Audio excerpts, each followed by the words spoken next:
सभी को जय मसीह की। मैं परमेश्वर का धन्यवाद देता हूँ। एक बार फिर परमेश्वर ने अपनी उपस्थिति में आने के लिए हमें सौभाग्य दिया, कृपा दिया, फजल दिया।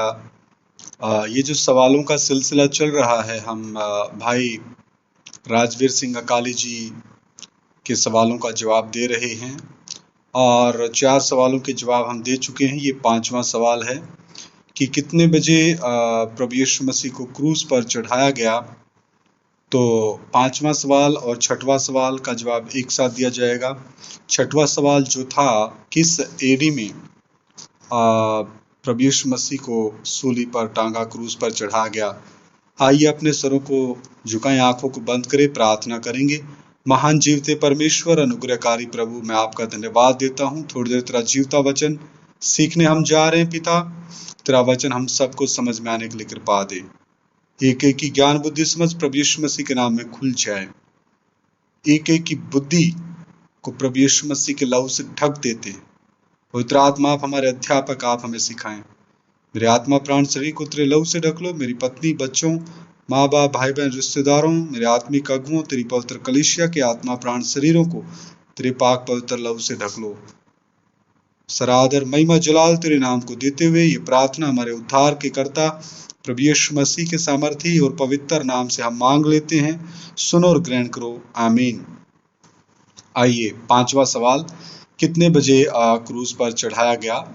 इसका हम जो उत्तर देखेंगे मरकुस 14 अध्याय, मरकुस 15 अध्याय 24-25 आयत में पढ़ूंगा। मरकुस की अंजील 15 अध्याय 24 और 25। तब उन्होंने उसको क्रूस पर चढ़ाया, यानी जीवन के कर्ता को, प्रभु यीशु मसीह को, और उसके कपड़ों पर चिट्ठियां डालकर कि किसको क्या मिले उन्हें बांट लिया। और एक पहर दिन चढ़ आया था जब उन्होंने उसको क्रूस पर चढ़ाया।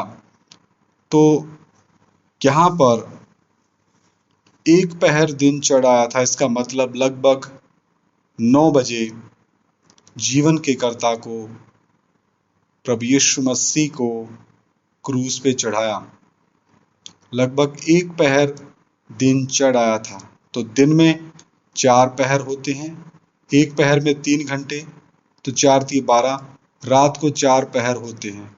दिन और रात को मिला के 8 पहर होते हैं। तो 8 को जब हम 3 से गुना करेंगे तो 24 घंटे आते हैं। तो मेरे प्रियो, वचन में स्पष्ट लिखा है, एक पहर दिन चढ़ आया था। लगभग दिन के 9 बजे थे और दिन था शुक्रवार, सबत से एक दिन पहले। और प्रभु यीशु मसीह ने लगभग दोपहर के 3 बजे अपने प्राण हम पापियों के लिए त्याग दिए। वो भी वचन में से स्पष्ट तौर पे लिखा है। वो भी हम वचन पढ़ना चाहेंगे। इसी का मरकुस 15 अध्याय 33 और 34 वचन। दोपहर होने पर सारे देश में अंधियारा छा गया और तीसरे पहर तक रहा, लगभग 3 बजे तक रहा। तीसरे पहर यीशु ने बड़े शब्द से पुकार कर कहा, इलोई इलोई लमा शबक्तनी, अर्थात जिसका अर्थ यह है, हे मेरे परमेश्वर, हे मेरे परमेश्वर, तूने मुझे क्यों छोड़ दिया। यानी उसके खुद के परमेश्वरत्व ने अपने खुद के दूसरे व्यक्तित्व को छोड़ दिया। क्यों? क्योंकि दूसरे व्यक्तित्व के ऊपर मेरे और संपूर्ण मनुष्य जाति के पाप थे।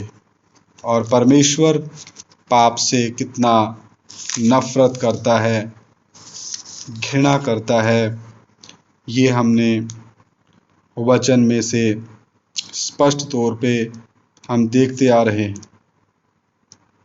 इसी का हवाला मत्ती रचित सुसमाचार 27 अध्याय 45 और 46 वचन भी मैं पढ़ना चाहूँगा। मत्ती रचित सुसमाचार 27 अध्याय उसका 45 और 46 आयत।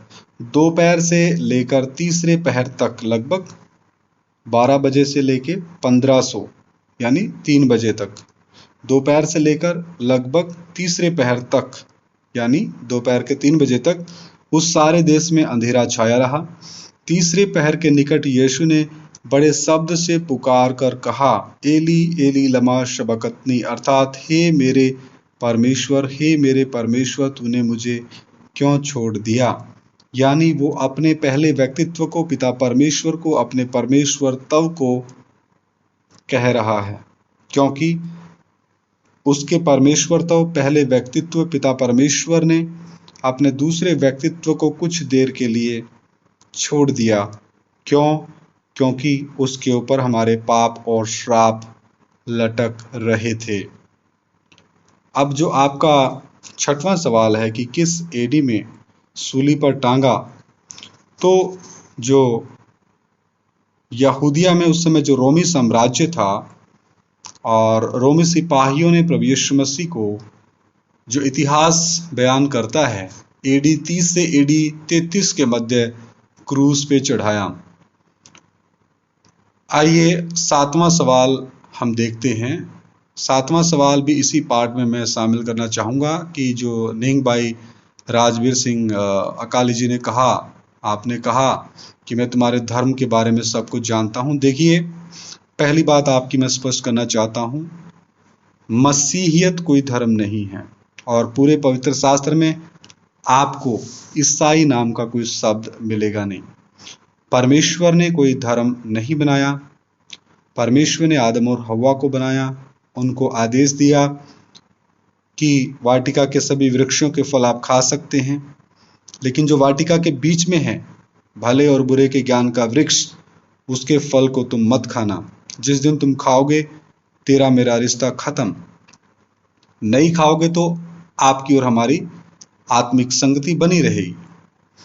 तो यहाँ पर मनुष्य जाति ने खुद अपनी आज़ाद मर्जी का गलत इस्तेमाल किया और अपनी आज़ादी के द्वारा उन्होंने परमेश्वर के हुक्म को तोड़ा, अनाज्ञाकारिता रूपी पाप किया, परमेश्वर का स्वरूप और समानता हट गया, महिमा का वस्त्र हट गया, वो पापी हुए और पाप के कारण उनके जीवन में मौत आई। और इस रीति से आदम और हव्वा, जो हमारे सबसे पहले पूर्वज परमेश्वर ने अपने स्वरूप और समानता में बनाए थे, उनको अदन की वाटिका से निकाल दिया। तो परमेश्वर ने कोई धर्म नहीं बनाया। जैसा कि आपने शब्द बोला कि मैं आपके धर्म के बारे में सब कुछ जानता हूँ, आप उत्पत्ति से लेकर प्रकाशित वाक्य तक यहाँ कोई धर्म नाम के बारे में आपको देखने को नहीं मिलेगा। तो मुझे नहीं लगता कि कोई भी मनुष्य इस पृथ्वी पे है जो कह सके कि मैं एक वचन के बारे में भी सब कुछ जानता हूँ। मुझे नहीं लगता और मैं भी नहीं कह सकता, क्योंकि यूहन्ना की इंजील 1 बाब उसकी पहली आयत क्या कहती है? आदि में वचन था, वचन परमेश्वर के साथ था और वचन ही परमेश्वर था। और 14 आयत क्या कहती? वचन देहधारी हुआ। तो परमेश्वर देहधारी हुआ, यानी वचन देहधारी हुआ। तो जो है खुद परमेश्वर, तो परमेश्वर को एक मनुष्य कैसे संपूर्ण रीति से जान सकता है? और अगर उसने जानना है तो सबसे पहले मन फिराना बहुत जरूरी है। जैसा कि प्रेरितों के कार्य 2 अध्याय 38 आयत, प्रेरितों के कार्य 2 अध्याय 38 आयत क्या कहती है? पतरस ने उनसे कहा, मन फिराओ और तुम में से हर एक अपने अपने पापों की क्षमा के लिए जिस यीशु को आप लोगों ने क्रूस पे चढ़ाया, उस यीशु मसीह के नाम से बपतिस्मा ले, तो तुम पवित्र आत्मा का दान पाओगे। तो यहाँ पर लिखा है कि यीशु मसीह के नाम से बपतिस्मा ले, लेकिन यहाँ उनको समझाने की भाषा में बताया गया कि जिस प्रभु यीशु मसीह को, जीवन के कर्ता को, जिस मसीहा को आप लोगों ने क्रूस पे चढ़ा दिया, उसी प्रभु यीशु मसीह के सन्मुख अपने पाप और श्रापों को मानना है। लेकिन बात बपतिस्मे की जब आती है, मेरा विषय बपतिस्मा नहीं है, तो महान आज्ञा, द ग्रेट कमीशन, जो प्रभु यीशु मसीह ने मुर्दों में से जी उठने के बाद दी, वो हम मत्ती की अंजील में देखते हैं 28 अध्याय, आखिरी अध्याय, उसकी 18, 19, 20 आयत में पढ़ना चाहूँगा। यीशु ने उनके पास आकर कहा, स्वर्ग और पृथ्वी का सारा अधिकार मुझे दिया गया है, इसलिए तुम जाओ, सब जातियों के लोगों को चेला बनाओ, अब राजवीर सिंह अकाली जी, यहाँ हमें महान आज्ञा मिली है कि सब जातियों के लोगों को चेला बनाओ। ये हमारे उद्धार के कर्ता प्रभु यीशु मसीह ने हमें कार्य सौंपा है, इसलिए हम ये कार्य करते हैं। बखुदी ईमानदारी के साथ और अधीनता के साथ और नम्रता के साथ हम करते हैं। आगे वचन कहता है, इसलिए तुम जाओ, सब जातियों के लोगों को चेला बनाओ और उन्हें पिता और पुत्र और पवित्र आत्मा के नाम से बपतिस्मा दो और उन्हें सब बातें जो मैंने तुम्हें आज्ञा दी है मानना सिखाओ, और देखो मैं जगत के अंत तक सदा तुम्हारे संग हूँ। तो यहाँ पिता, पुत्र, पवित्र आत्मा के नाम में बपतिस्मा है, लेकिन बात बपतिस्मे की नहीं है। तो यहाँ पर लिखा मन फिराओ, तो आपने तो मन फिराया नहीं, फिर आप कैसे दावा कर सकते हैं कि मैं सब कुछ जानता हूँ? आपने प्रभु यीशु मसीह को अपना प्रभु और मुक्तिदाता करके ग्रहण नहीं किया, जैसा कि रोमियो की पत्री 10 अध्याय उसकी 9 और 10 आयत कहती है। एक बार फिर मैं पढ़ना चाहूँगा रोमियो की पत्री 10 का 9 और 10 कि यदि तू अपने मुंह से प्रभु को यीशु को प्रभु जानकर अंगीकार करे, यदि कोई भी मनुष्य, इसमें आप भी शामिल हैं, कि यदि तू अपने मुंह से यीशु को प्रभु जानकर अंगीकार करे और अपने मन से विश्वास करे कि परमेश्वर ने उसे मरे हुओं में से जिलाया, यानी पहले व्यक्तित्व ने, पिता परमेश्वर ने अपने दूसरे व्यक्तित्व पुत्र के व्यक्तित्व को मुर्दों में से जिलाया, तो तू निश्चय उद्धार पाएगा। हर एक वो भाई बहन जो ऐसा विश्वास करता है वो क्या पाएगा? अपने पापों की माफी पाएगा, क्योंकि धार्मिकता के लिए मन से विश्वास किया जाता है और उद्धार के लिए मुंह से अंगीकार किया जाता है। आपने ऐसा तो कोई काम किया नहीं है, आपने ना तो अंगीकार किया है, ना प्रभु यीशु मसीह को उनके ऊपर ईमान लाए हैं। तो इस रीति से आपने किया नहीं है मेरे प्रिय भाई, लेकिन फिर आप कैसे कह सकते हैं कि मैं जानता हूं? 13 वचन, 11 और 13 वचन भी मैं पढ़ना चाहूंगा, क्योंकि पवित्र शास्त्र यह कहता, जो कोई उस पर विश्वास करेगा वह लज्जित ना होगा, क्योंकि जो कोई प्रभु का नाम लेगा वह उद्धार पाएगा। तो दूसरा तीमुथियुस 3 का 16 वचन भी कहता है कि संपूर्ण पवित्र शास्त्र परमेश्वर की प्रेरणा से रचा गया, परमेश्वर की आत्मा से रचा गया। तो आपको अगर ये संपूर्ण पवित्र शास्त्र समझना है तो आपको भी पवित्र आत्मा की आवश्यकता है, और पवित्र आत्मा किसी पंसारी की दुकान पे नहीं मिलता, पैसे दे के आप खरीद नहीं सकते। प्रभु यीशु मसीह ने कहा, जो प्यासा वो मेरे पास आए, मैं उसके हृदय में जीवन के जल की नदी को दूंगा। तो यहाँ यानी जीवन के जल की नदी कौन? पवित्र आत्मा, जिसने ये संपूर्ण परमेश्वर के वचनों को लिख के दिया है, अपने 40 संतों के द्वारा लिखवाया है।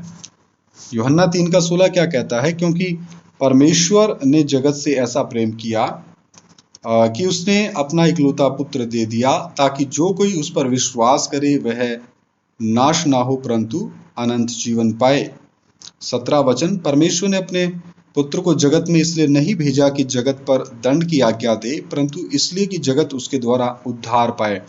तो आपको भी मौका है मेरे भाई, आप भी प्रभु यीशु मसीह को अपना प्रभु और मुक्तिदाता और उद्धारकर्ता ग्रहण करके हमेशा हमेशा का जीवन, अनंत काल का जीवन, इस पृथ्वी के बाद का जीवन, आत्मिक जीवन प्राप्त कर सकते हैं। और ये फ्री ऑफ कॉस्ट है, इसमें कोई पैसा नहीं लगता।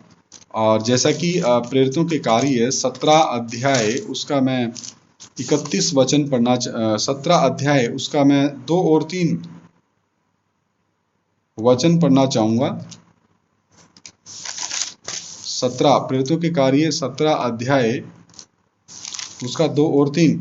पौलुस अपनी रीति के अनुसार उनके पास गया और 3 सबत के दिन पवित्र शास्त्रों से उनके साथ वाद विवाद किया और उनका अर्थ खोल खोल कर समझाता था कि मसीह को दुख उठाना और मरे हुओं में से जी उठना अवश्य था, और यही यीशु जिसकी मैं तुम्हें कथा सुनाता हूँ मसीह है, जिसकी कथा मैं भी आपको परमेश्वर के वचन से सुना रहा हूँ मेरे भाई। यही उद्धार करता है, क्योंकि प्रेरितों के कार्य 4 का 12 में लिखा है, स्वर्ग के नीचे पृथ्वी पर मनुष्यों के बीच में कोई दूसरा नाम नहीं दिया गया जिसके द्वारा हम उद्धार पा सकते हैं। केवल एक ही नाम है, प्रभु यीशु मसीह। प्रभु का अर्थ है मालिक और यीशु का अर्थ है पाप से निजात देने वाला, और निजात देने का पूरा पूरा अधिकार रखने वाला ये मसीह का अर्थ है, प्रभु का अर्थ है मालिक, यीशु का अर्थ है पाप से निजात देने वाला। क्योंकि मत्ती की अंजील पहला अध्याय 21 आयत क्या कहती है, देखो कुंवारी गर्भवती होगी, पुत्र जनेगी, तो उसका नाम यीशु रखना, क्योंकि वो जगत का और जगत के लोगों का उनके पापों से उद्धार करेगा। और उसी की 23 आयत में, मत्ती 1 की 23 आयत में इम्मानुएल लिखा है।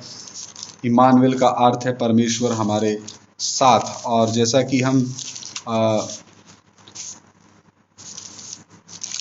पहला तीमुथियुस पहला अध्याय 15 आयत पढ़ते हैं, ये बात सच और हर प्रकार से मानने के योग्य है कि मसीह यीशु पापियों का उद्धार करने के लिए जगत में आया, जिनमें सबसे बड़ा मैं हूँ। 65 साल का प्रेरित पौलुस कह रहा है कि सबसे बड़ा पापी मैं हूँ, पहले जो कलीसिया को सताने वाला था। तो मेरे प्रिय भाई राजवीर सिंह अकाली जी और तमाम वो लोग भाई बहन, चाहे वो किसी भी धर्म, जाति, बिरादरी, संप्रदाय से संबंध रखते हैं, प्रभु यीशु मसीह पापियों का उद्धार करने के लिए जगत में आया है, ना कि कोई उसने धर्म बनाया है। इस बात को, इस भेद को आप आज समझ लीजिए। आगे हम यूहन्ना रचित सुसमाचार 3 अध्याय 3 से 5 वचन भी पढ़ना चाहेंगे। यूहन्ना रचित सुसमाचार 3 अध्याय 3 से 5। यीशु ने उसको उत्तर दिया, निकुदेमुस को, मैं तुझसे सच सच कहता हूं, यदि कोई नए सिरे से ना जन्मे तो परमेश्वर का राज्य देख नहीं सकता। निकुदेमुस ने उससे कहा, मनुष्य जब बूढ़ा हो गया तो कैसे जन्म ले सकता है? क्या वह अपनी माता के गर्भ में दूसरी बार प्रवेश करके जन्म ले सकता है? यीशु ने उत्तर दिया, मैं तुझसे सच सच कहता हूं, जब तक कोई मनुष्य जल और आत्मा से ना जन्मे तो वह परमेश्वर के राज्य में प्रवेश नहीं कर सकता। तो मेरे प्रिय भाई, जैसा कि परमेश्वर का वचन कहता है, आपको भी और हर एक मनुष्य को, जिन्होंने पहली दफा तो अपने माँ के गर्भ से जन्म लिया है, लेकिन उस मांस और लहू के साथ मनुष्य जाति स्वर्गीय स्थानों में नहीं जा सकती। आपने देखा होगा, एक वैज्ञानिक, खगोल शास्त्री जब आकाश में जाते हैं तो उनका एक स्पेस सूट होता है, खास तौर पर ऊपर के वातावरण के लिए, क्योंकि अगर वो ऐसे ही शरीर में ऊपर चले गए तो वो फट जाएंगे, क्योंकि ऊपर का वातावरण अलग है। इस रीति से आत्मिक वातावरण, स्वर्गीय वातावरण अलग है, और वहां मनुष्य मांस और लहू के साथ प्रवेश नहीं कर सकता। तो यहाँ हमारा एक नया जन्म होना जरूरी है, और वो नया जन्म होता है जल और आत्मा से। तो ये आत्मा जो हमारी पाप में मरी हुई है, उसको परमेश्वर का आत्मा फिर से जीवित करता है। और जब हम मान लेते हैं कि प्रभु यीशु मसीह, मैं पापी और श्रापी हूँ, आप मेरे ही पाप और श्रापों के लिए क्रूस पे जान दिया, आप गाड़े गए, आपने अधोलोक में भी मुझ पापी के लिए पूरी पूरी कीमत दी, और आप तीसरे दिन मुर्दों में से जी उठे, और फिर से लेने आप मुझे आ रहे हैं। मैं पापी हूँ प्रभु, आज से मेरे जीवन में आप आइए, आप मेरे जीवन के उद्धार करता हैं, मुक्तिदाता हैं, परमेश्वर हैं, प्रभु हैं। आगे से मैं आपका स्थान किसी और को नहीं दूंगा। इस रीति से यदि कोई करता है तो उसके अंदर परमेश्वर का आत्मा, परमेश्वर के वचन का बीज लाके उसकी आत्मा में रखता है। उसका एक अंदर भीतरी मनुष्य उत्पन्न होता है। वो भीतरी मनुष्य परमेश्वर के अविनाशी बीज से जन्म लेता है, और वो नया मनुष्य है, वो नई सृष्टि है। और उसके बाद उसका ऐलान वो पूरी दुनिया के सामने पानी में डुबकी के बपतिस्मे के द्वारा करता है, अपनी पुरानी इंसानियत को पानी में दफन करता है, और जब पानी से बाहर आता है वो प्रभु यीशु मसीह का पुत्र होने का अधिकारी है। वो नई सृष्टि है, वो परमेश्वर के घराने में जन्म पाया हुआ एक आत्मिक बच्चा है। फिर उसको आत्मिक बच्चे से जवान होने के लिए चाहिए परमेश्वर का वचन, जैसा कि पहला पत्रस 2:2 भी कहता है, नए जन्मे हुए बच्चों के समान निर्मल आत्मिक दूध की लालसा करो, ताकि उद्धार पाने के लिए और अधिक बढ़ते जाओ। ये निर्मल आत्मिक दूध क्या है? यह है परमेश्वर का वचन। और पहला पत्रस 1:23 में भी लिखा है, उसका जन्म किससे हुआ है? अविनाशी बीज से हुआ है। तो मेरे प्रिय भाइयों बहनों, 5वां सवाल, 6वां सवाल, 7वां सवाल मैंने इस एक ही एपिसोड में पूरा किया। अभी बचे हैं 5 सवाल और आने वाले समय में। वो भी हम सीखेंगे। मैं उम्मीद करता हूँ ये सारे सवाल आपको समझ में आए हैं।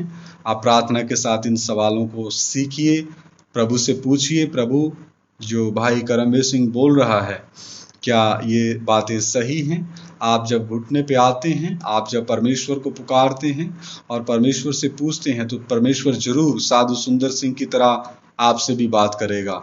साधु सुंदर सिंह का इतिहास आप उठाकर देखिए। उन कट्टर सिख लोगों को परमेश्वर ने कैसे बदला। साधु सुंदर सिंह ने तो नया नियम भी जला दिया था और साधु सुंदर सिंह आत्महत्या करने चला था। उन्होंने कहा जब हम उनके इतिहास को पढ़ते हैं, हे प्रभु आप जो भी हैं आज आप मुझ पर प्रकट होइए, अन्यथा जो सुबह ट्रेन जाने वाली मैं उसी से कटने जा रहा हूँ। तो आधी रात के लगभग परमेश्वर की अगम्य ज्योति उसके कमरे में प्रकाशित हुई और उसने सुना, उसने कहा मार्ग सत्य और जीवन मैं हूँ, आप मेरे पीछे चलिए। तो उसकी खुशी का ठिकाना ना रहा। उस दिन के बाद साधु सुंदर सिंह ने पीछे मुड़ के नहीं देखा। जब ये बात उसने अपने पिता को बताई तो उसने उसको जहर पिला दिया।